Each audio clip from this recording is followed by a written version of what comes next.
आज से कुछ साल पहले कुछ प्रोफेशनल माउंटेनियर्स जो कि कई बड़े बड़े माउंटेन्स की पीक तक पहुंच चुके थे, वो ये सोचते हैं कि अब हम जाएंगे और कैलाश पर्वत के ऊपर चढ़ाई करेंगे। लेकिन उन्हें नहीं पता था कि ये डिसीजन उनकी लाइफ का सबसे खराब डिसीजन होने वाला है। क्यों?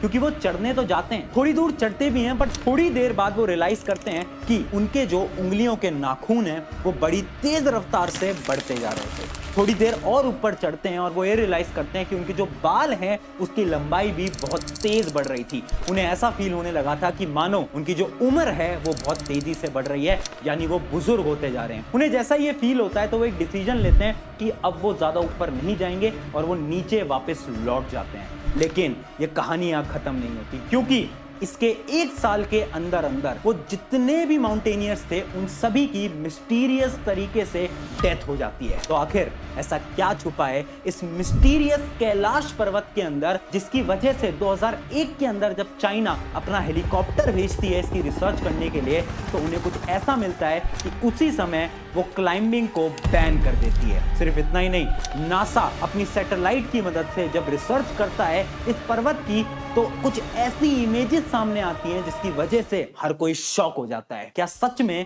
यहाँ पर कुछ छुपा हुआ है? कुछ लोग ऐसा बोलते हैं कि कैलाश पर्वत के अंदर एलियंस रहते हैं, जबकि कुछ लोग ऐसा मानते हैं कि यहाँ पर रहते हैं उनके भगवान। तो चलिए आज समझते हैं डिटेल में साइंस की मदद से the reality of mysterious mountains of Kailash. Kailash पर्वत पर भगवान शिव पार्वती के साथ पिछले 21,000 सालों से मेडिटेट कर रहे हैं। कैलाश पर्वत के अंदर एक हिडन शहर है। Took one strand of what is there on that mountain. You won't believe. I was almost 10 to 15 years younger. Climb that changed mountaineering forever.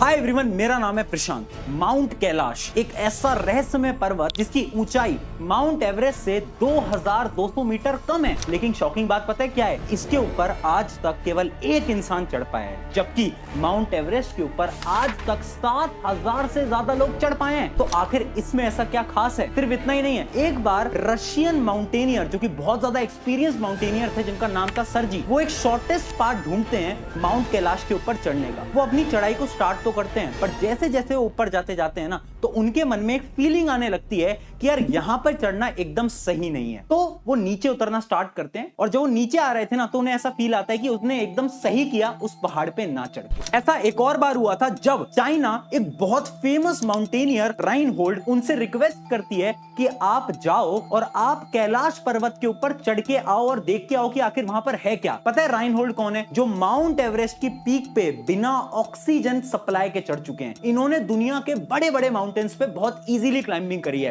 पर इन्होंने चाइनीज गवर्नमेंट से बोला कि यहां पर चढ़ना सही नहीं है और आपको भी इस पहाड़ पे किसी को भी चढ़ने के लिए नहीं भेजना चाहिए। तो आखिर ऐसा क्या छुपा हुआ है इस पहाड़ के अंदर? उसी को पता करने के लिए 2001 के अंदर चाइनीज गवर्नमेंट अपना एक हेलीकॉप्टर भेजती है, क्योंकि चाइना को ऐसा लगता है कि चलो कोई इंसान नहीं चढ़ पा रहा, बट हमारे पास टेक्नोलॉजी तो है। तो अपने हेलीकॉप्टर को भेजती है, और वो उस दिन उसको भेजती है जब मौसम एकदम क्लियर था। यानी वो एकदम सारी चीजों को कैलकुलेट करते हैं, किस दिन एकदम अच्छा मौसम होगा, हवा एकदम सही चलेगी, ताकि उनका हेलीकॉप्टर ऊपर तक जा पाए। लेकिन उस दिन पता है क्या होता है? जैसे ही वो हेलीकॉप्टर ऊपर जा रहा होता है, अचानक से काले बादल आ जाते हैं, मौसम एकदम खराब हो जाता है। एक ऐसी स्थिति बन जाती है जहां पर वो हेलीकॉप्टर क्रैश भी हो सकता था।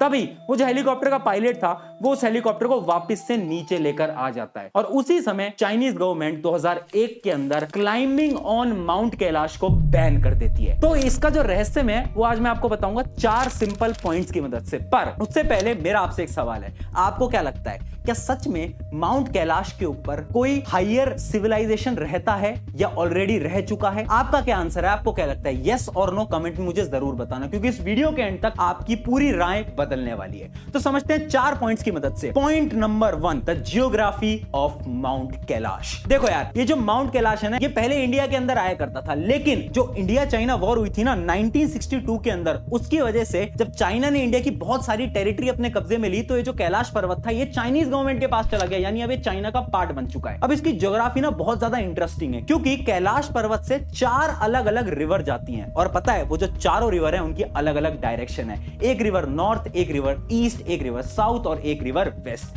है ना। बहुत इंटरेस्टिंग। पर इससे भी ज्यादा एक इंटरेस्टिंग चीज है कि माउंट कैलाश के पास 2 लेक्स हैं और वो दोनों ही लेक्स आपस में एकदम अपोजिट हैं। एक लेक का नाम है मानसरोवर और दूसरी लेक का नाम है राक्षस ताल। अब ये जो मानसरोवर लेक है ना, ये पता है एकदम प्योर वाटर की लेक है। ये इतने प्योर वाटर की लेक है ना कि यहां पर लाइफ बहुत इजीली एग्जिस्ट कर सकती है। अब इसकी सबसे इंटरेस्टिंग बात पता है क्या है कि ये जो पानी है ये इतनी हाइट पे होने के बाद भी, इतने कम टेम्परेचर के होने के बाद भी कभी फ्रीज नहीं करता। जबकि वो जो राक्षस ताल है ना वो एकदम अपोजिट है। उसका जो पानी है वो सॉल्टेड वाटर है, एकदम खारा पानी है, एक ऐसा पानी जो कि कोई पी भी नहीं सकता, वहां पर कोई जानवर एग्जिस्ट भी नहीं कर सकता। अब इंटरेस्टिंग बात पता है क्या है कि वहां के लोगों का ऐसा मानना है कि जो राक्षस ताल का पानी है ना वो कभी कभार अचानक से गायब हो जाता है और कभी अचानक से वापस आ जाता है। इसी वजह से उस लेक को घोस्टेड लेक भी बोला जाता है। सिर्फ इतना ही नहीं, एक और मिस्ट्री है इसकी ज्योग्राफी के अंदर जो सबसे इंटरेस्टिंग मिस्ट्री है कि माउंट कैलाश की साउथ साइड पे ज्यादा बर्फ रहती है, जबकि जो साउथ साइड होती है ना वहां पर सन रेज ज्यादा पड़ती हैं। तो अब आप खुद सोचो, जहां पर ज्यादा धूप पड़ रही है वहां तो बर्फ कम होनी चाहिए, पर यहां पर एकदम अपोजिट है ना। बहुत ज्यादा शॉकिंग। तो साइंटिस्ट इसका एक ही एक्सप्लेनेशन देते हैं जो कि है इसकी लोकेशन पे। जो माउंट कैलाश है ना उसको हम एक और नाम से बोलते हैं द सेंटर ऑफ अर्थ या फिर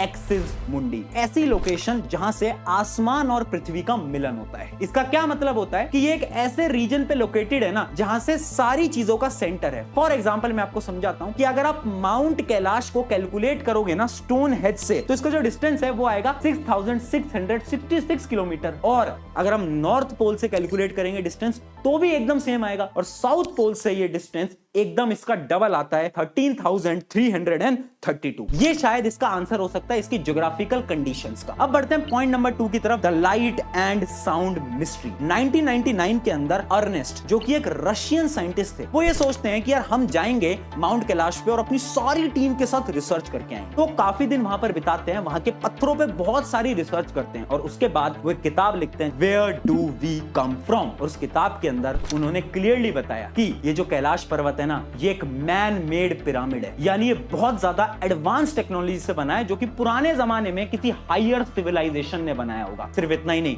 उनकी किताब में ये तक लिखा है कि यहां से रात को 7 अलग अलग रंगों की रोशनी दिखाई देती है। और ये बात सिर्फ उन्होंने नहीं बोली, बहुत सारे लोकल पीपल जो कि आसपास में रहते हैं उन सब ने भी बताया कि रात को कई बार अलग अलग 7 रंग उन्हें दिखाई देते हैं। उसके साथ साथ रात को बहुत अलग अलग प्रकार की वाइब्रेशंस तक वहां से सुनाई देती हैं। पर इसका भी बहुत साइंटिफिक एक्सप्लेनेशन है। 2015 में एक रशियन साइंटिस्ट जाते हैं और रिसर्च करते हैं, जो कि कैलाश पर्वत के आसपास में पत्थर थे ना उन पे वो रिसर्च करते हैं, और रिसर्च सबको शॉक कर देती है क्योंकि वहां से ये पता चलता है कि उन पत्थर के अंदर इलेक्ट्रोमैग्नेटिक एनर्जीज है और कोई नॉर्मल एनर्जीज नहीं है। जब वो उसकी फ्रीक्वेंसी को कैलकुलेट करते हैं तो वो फ्रीक्वेंसी आती है अराउंड 5000 गीगाहर्ट्ज। अगर आपको नहीं पता है, अगर आप साइंस स्टूडेंट नहीं हो, तो ये जो फ्रीक्वेंसी है बहुत ज्यादा होती है और नॉर्मली इतनी फ्रीक्वेंसी एग्जिस्ट ही नहीं करती। यानी वहां पर कुछ तो ऐसा है जिस वजह से इतनी ज्यादा एनर्जी की चीजें वहां पर प्रेजेंट है। और शायद इसलिए ही 1938 के अंदर हिटलर अपनी एक टीम को भेजते हैं माउंट कैलाश की तरफ रिसर्च के लिए, क्योंकि हिटलर को यह पता चल गया था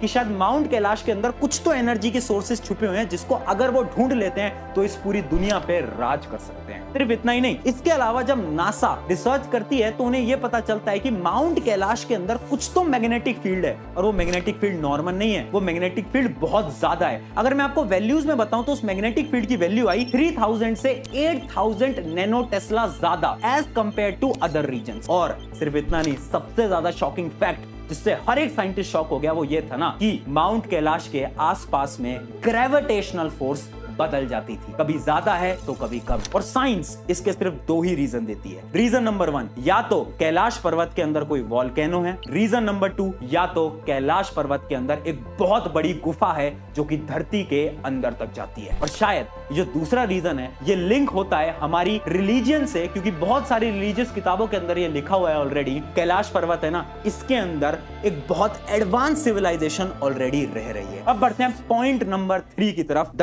टाइम डायलेशन थ्योरी। आप सबने स्टार्टिंग में सुना था ना कि वो जो माउंटेनर्स चढ़ने आए थे उनके साथ क्या हुआ, उनके जो नाखून थे वो समय से तेज बढ़ने लगे, उनके जो बाल थे वो भी बड़ी तेज रफ्तार से बढ़ने लगे। और ऐसा किसी एक इंसान के साथ नहीं हुआ है, ऐसा हर बार उस इंसान के साथ हुआ हुआ है जो कि इस पहाड़ पे चढ़ने की कोशिश करता है। यानी यहाँ पर कुछ तो है जिसकी वजह से समय तेज रफ्तार में दौड़ने लगता है। अब इसकी रिसर्च से साइंटिस्ट ने इसके पीछे के 3 एक्सप्लेनेशन निकाले हैं। The reason number 1, UV rays. अब देखो ये जो पहाड़ है ना, यहाँ पे यूवी रेज बहुत ज्यादा होती हैं, जिस वजह से आपकी जो स्किन के सेल्स हैं वो डैमेज होने लगते हैं। और जब आपकी स्किन के सेल डैमेज होते हैं ना, तो आपके जो सेल्स हैं वो रिपेयर भी बहुत जल्दी करने की कोशिश करते हैं, जिस वजह से आपकी जो स्किन की एज है वो कम होने लगती है और हमें ऐसा फील होने लगता है कि हम बुजुर्ग होते जा रहे हैं। रीजन नंबर 2, लो ऑक्सीजन। देखो यार, जब भी हम पहाड़ पे चढ़ रहे हैं, ऑब्वियस सी बात है ऑक्सीजन वहां पर कम होगा, और जब कम ऑक्सीजन होता है उसकी वजह से जो मेटाबॉलिज्म होता है वो बहुत ज्यादा हाई हो जाता है, जिस वजह से आपकी जो बॉडी है वो ज्यादा कंज्यूम होती है, जिसकी वजह से आपकी जो एज है वो जल्दी बढ़ सकती है। ये बहुत बार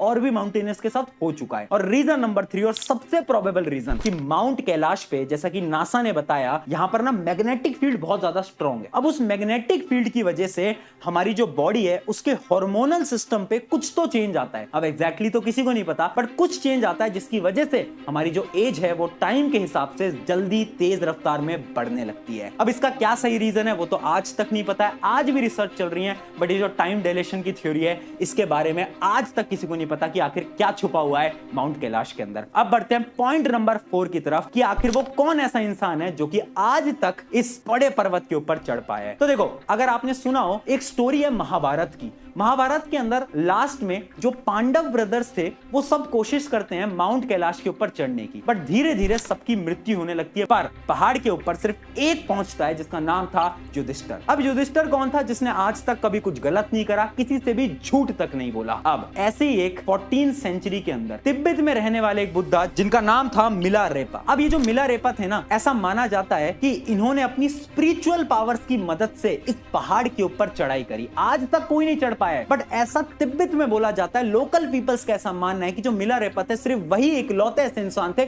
जो कि उस ऊंचाइयों तक पहुंच पाए, और वो भी सिर्फ और सिर्फ उनकी स्पिरिचुअल पावर्स की वजह से। तो है ना बहुत ज्यादा शॉकिंग। पर अब ये कहानी खत्म नहीं होती, अभी भी बहुत सारे अननोन सवाल हैं, जैसे कि आखिर समय तेज रफ्तार से क्यों बढ़ता है, आखिर ऐसा क्या छुपा है माउंट कैलाश के अंदर कि उसके ऊपर से किसी भी फ्लाइट को उड़ने नहीं दिया जाता, यानी उस एरिया को नो फ्लाई जोन बना दिया गया है। एक और सवाल है जो कि ये है कि आखिर ऐसा क्यों होता है कि माउंट कैलाश के आसपास के सारे एरियाज में बहुत तेज अर्थक्वेक आता है, पर कभी भी माउंट कैलाश के रीजन में आज तक अर्थक्वेक फील तक नहीं किया गया है। क्या वहां पर कोई छुपी हुई ताकत है क्या? और तीसरा और सबसे बड़ा सवाल, क्या सच में उसके अंदर एक सुरंग है जहां पर हायर सिविलाइजेशन के लोग रहते हैं? आपका क्या मानना है कमेंट में मुझे जरूर बताना। अगर वीडियो अच्छी लगी अपने एक दोस्त के साथ शेयर जरूर करना। शुक्रिया एवरीवन, मेरा नाम है प्रशांत।